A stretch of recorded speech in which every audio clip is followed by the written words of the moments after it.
U.S. President Donald Trump told the first meeting of his Board of Peace on Thursday that nations had contributed $7 billion to a Gaza reconstruction fund that aims to rebuild the enclave once Hamas disarms, an objective that is far from becoming a reality. Before we do a highlight of what transpired during the meeting yesterday, let's talk about the Board of Peace. How many countries joined? What's the objective of the Board of Peace? On Thursday, U.S. President Donald Trump presided over the first meeting of his Board of Peace, an initiative that has drawn praise from Trump's allies, but also criticism from countries worried that it will undermine the United Nations. Trump first proposed a board last September when he announced his plan to end Israel's war in Gaza. He later made clear the board's remit would be expanded beyond Gaza to tackle other conflicts worldwide, with Trump as its chair. Such efforts have traditionally been a role for the United Nations.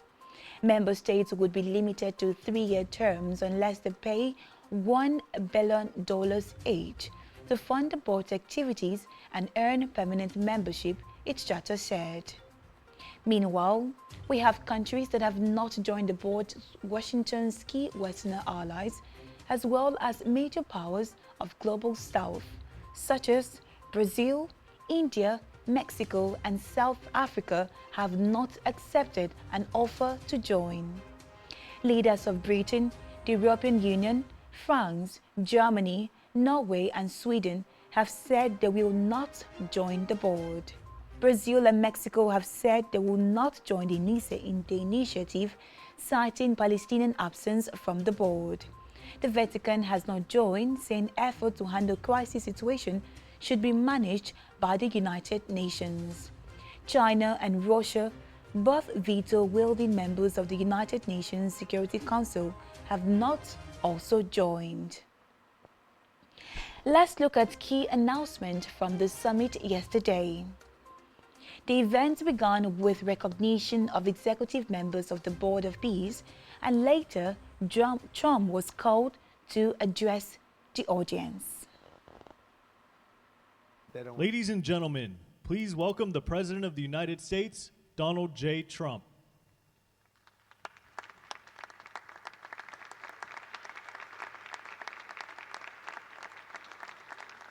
What we're doing is very simple, peace. It's called the Board of Peace, and it's all about an easy word to say, but a hard word to produce, peace.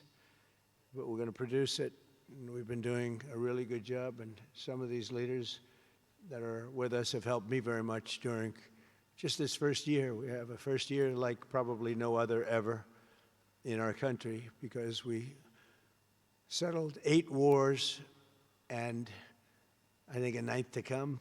It's turned out to be a tougher one. I thought that was going to be the easiest one. But with war, you never know what's easy and what's not so easy. But we've had a great relationship, and I've become friendly with so many of the people. Board of Peace is one of the most important and consequential things I think that I'll be involved in. We've been involved in a lot, and really I've been involved in a lot with the people up here. We work together on ending wars with their country. Some of the wars were 32 years long, 32, 34, and a 37. That's a long time, and we ended it in about 2 days each. The meeting began with a pledge for Gaza.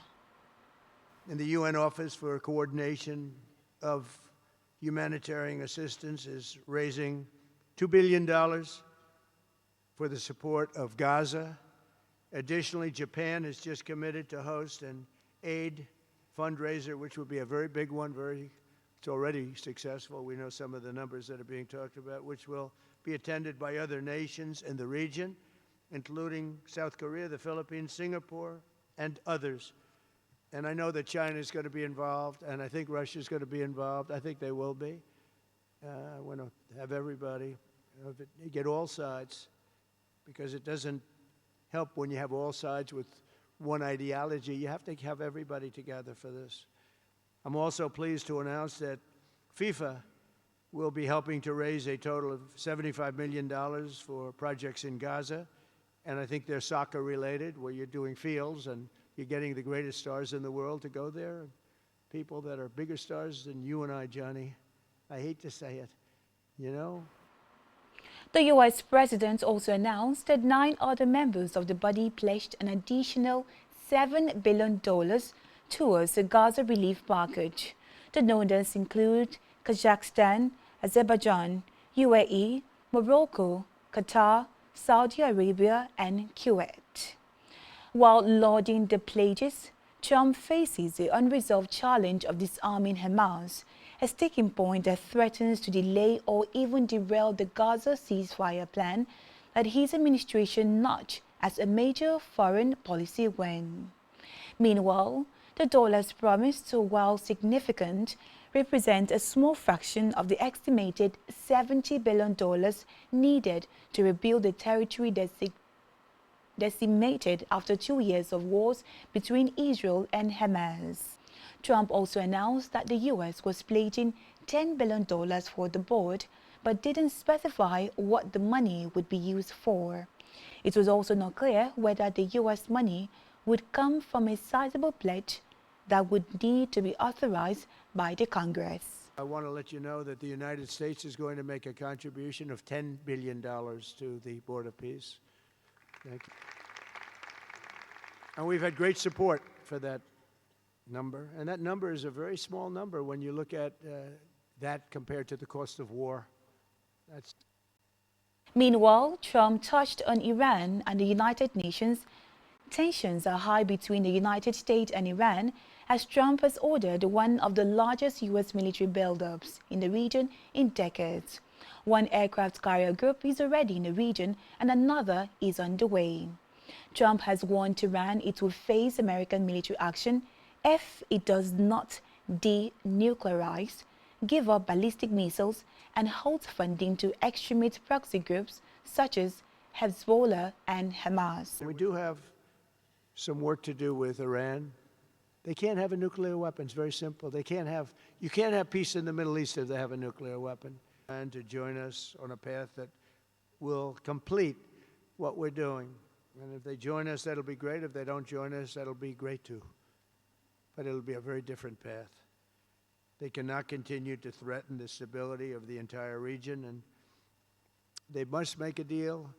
Or if that doesn't happen, I maybe can understand. If it doesn't happen, it doesn't happen. But bad things will happen if it doesn't. With the commitments announced today, the Board of Peace is proving that it does not just convene countries. It devises and implements, and real solutions happen. Meanwhile, Indonesia, Morocco, Kazakhstan, Kosovo, and Albania made pledges to send troops for a Gaza stabilization force, while Egypt and Jordan committed to train police. Major General Jasper Jeffers, leader of the newly created International Stabilization Force, said plans called for 12,000 police and 20,000 soldiers for Gaza. Official after official used their speaking turns at the gathering to heap praise on Trump for his ability to end conflict. Pakistani Prime Minister Shehbaz Sharif called him the savior of South Asia, while others said that years of foreign policy efforts by his predecessor failed to do what Trump has done in the past year. A total of 70. Mr. President, we've managed not only to work with you, with Israel, towards a better future for the region, but even when October 7th took place, the UAE managed to work with Israel in providing, since the war started, almost $3 billion of assistance to the Palestinian people in Gaza. Thanks to your peace plan for Gaza, a ceasefire was achieved. A tragic war was ended. Let me express the appreciation of the Hungarian people to President Trump for his tireless peace efforts all around the world. Hungary is the only country to be represented here on the highest level among the founding members from the European Union.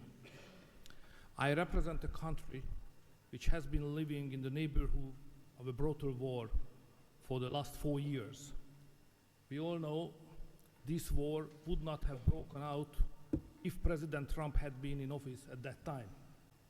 However, President Trump's return to office offers a great chance to multiply the peace efforts not only in Gaza, but in Ukraine as well.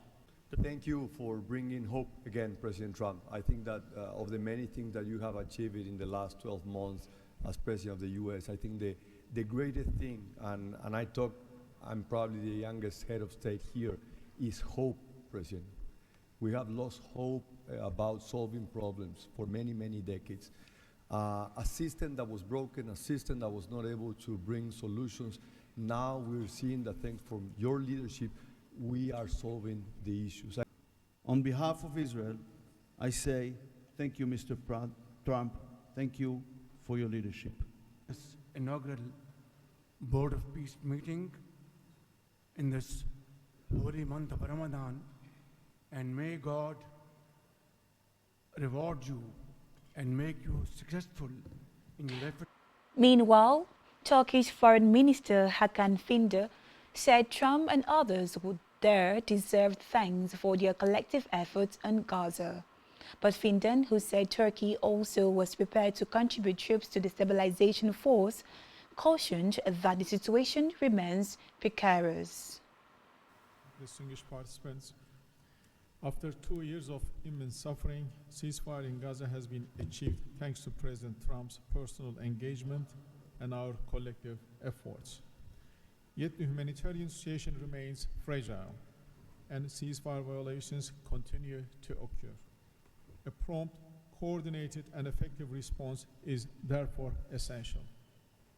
President Erdogan remains fully committed to Gaza's security, stabilization, and recovery.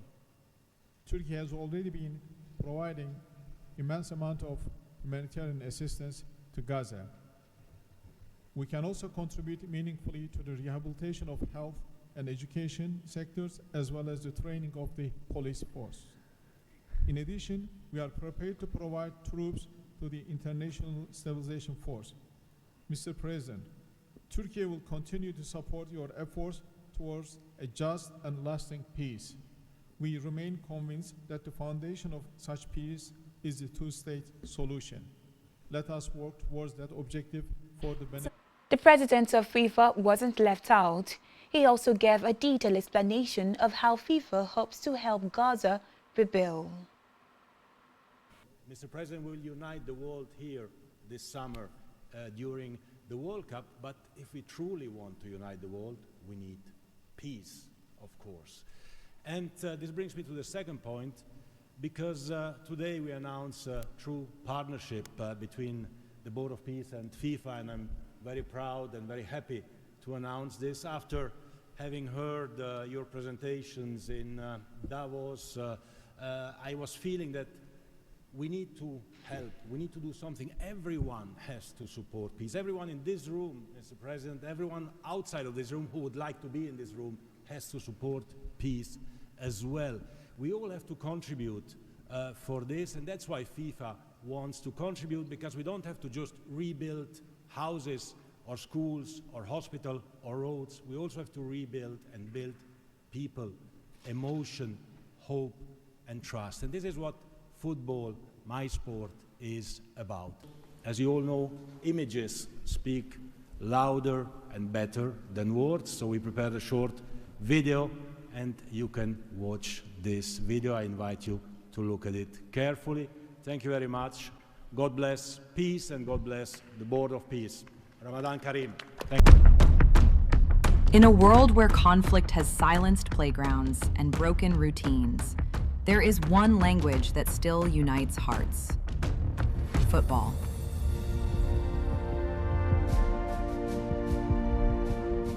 A simple ball, a shared field, a reason to believe again. Today, FIFA and the Board of Peace come together to turn football into a bridge toward peace, dignity, and hope. Through this partnership, a complete football ecosystem will be created, FIFA and the Board of Peace will build football pitches, FIFA arenas, academies, and stadiums. This initiative will support the creation of leagues at youth, amateur, and regional level, strengthening community engagement both on and off the pitch. It will also generate diverse professional opportunities, supporting the development of local talent not only on the field, but across all areas that bring football to life. Football does more than create players and coaches. It rebuilds confidence, restores routine, reopens doors to education, teamwork, and belonging. Local communities take the lead. Parents, teachers, volunteers, youth leaders, all becoming part of a shared mission to heal, to rebuild, to move forward together. At the inaugural Board of Peace meeting, Jared Kushner highlighted the historic 20-point Gaza peace plan under President Donald J. Trump's leadership, with unprecedented global cooperation, humanitarian aid surges, hostages rescue, and a clear roadmap for Gaza's security, economy, and infrastructure has been launched. Even without the president's, amazing commitment, over $7 billion. As Mark said, we don't really have a resource issue here, although we are going to need everyone's support. We just need to be executing and doing this in a good way. We've dealt with the humanitarian issue. We've returned the hostages. But the one final thing I just want to talk about as well from our perspective is that the President Trump in his heart wanted to get the hostages home, but he also really wanted to help the people of Gaza. He saw the suffering that they were enduring, not through fault of their own, because of the bad leadership that they had, the situation they were born into. We are now here to fully support the committee. We are here to help the people of Gaza, to lift them up and give them every opportunity to succeed. And we really see this as a partnership with them and with the Israelis to see if we can create an environment that can be peaceful, that can be functional, that can offer people the opportunity to really live a better life. And I think you've seen some of the work today, and hopefully we'll be successful. Like I said, the last one, failure is not an option, and we have to really push forward and keep finding ways to succeed with this. So really thank you, President Trump, Vice President Vance, and Secretary Rubio, and obviously Steve, who's been, like he said about me, I feel just about him. Working through all these challenges has been an absolute honor and a pleasure with you, and I've really been very lucky to have your partnership. So, war Hamas began has left Gaza in ruins. Yet from these ruins, a new future will rise. President Donald Trump unparalleled achievements in just a few months. The United States, together with key regional and global partners, has signed the 20-point Gaza Peace Plan, a blueprint for security, peace, and prosperity. All the hostages returned, the living ones to their homes and the deceased to burial. Ceasefire is stable, and the killings from both sides reduced by 99%. The United Nations Security Council approved the establishment of the Board of Peace chaired by President Donald Trump, a governing body dedicated to providing security, infrastructure, and homes for Gaza's people. Ushering in the new dawn for Gaza, the new Palestinian Technocratic Government of Gaza, the NCAG, was elected with consent of all parties, including the Palestinian factions, Israel, and the Arab countries. Meanwhile, Trump said Hamas had promised to disarm and would be met very harshly if it fails to do so. But he gave few details on how the difficult talks would be carried out.